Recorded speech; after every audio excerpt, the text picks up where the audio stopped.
Pour la voiture. Danny Villeneuve est féru de voitures modifiées. Acheté il y a 20 ans pour la modique somme de 1 000 $, sa Honda Accord EXR 1991 n'a plus aucune pièce d'origine. Quelqu'un qui voudrait faire une voiture exactement comme celle-là, on tournera autour de entre 50 et 100 000 $, tout dépendant, avec les heures d'ouvrage, avec les pièces de matériel, ça va vite. En plus d'investir du temps dans sa voiture, Danny modifie les voitures des autres. On est rendu qu'on a fini le devant. Il partage sa passion et ses connaissances avec sa chaîne sur YouTube. De plus, il est l'un des administrateurs du groupe Véhicules modifiés du Québec qui réunit près de 40 000 personnes. Il se dissocie de ceux qui participent à des rassemblements illégaux pour narguer la police et contrevenir au code de la sécurité routière.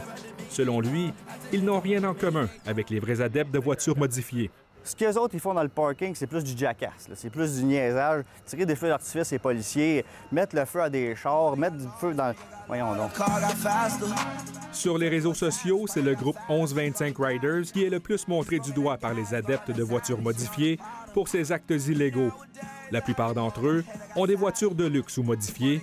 Des vidéos démontrent le culte de l'illégalité par la vitesse et les manœuvres dangereuses.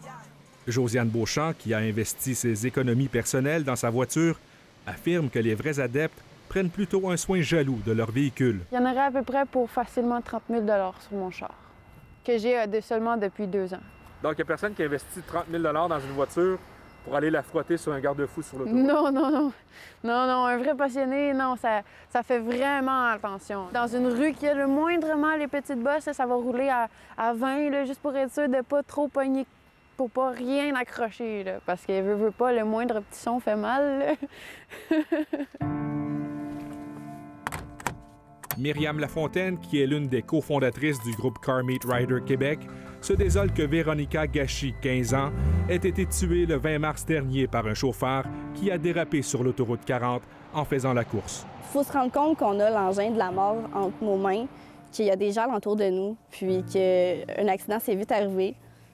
Donc, c'est désolant de savoir que la jeune fille est décédée à cause d'une vitesse excessive, puis d'un dérapage qui n'était pas contrôlé. Le SPVM lance donc un message aux contrevenants. Conduire n'est pas un droit acquis. Les conducteurs d'automobiles, ils doivent être conscients que c'est un permis. C'est une permission, ça vient aussi avec des obligations. Un plan d'action du SPVM est prévu pour la saison estivale afin de sévir contre les rassemblements illégaux. Ici Pascal Robida, Radio-Canada, Montréal.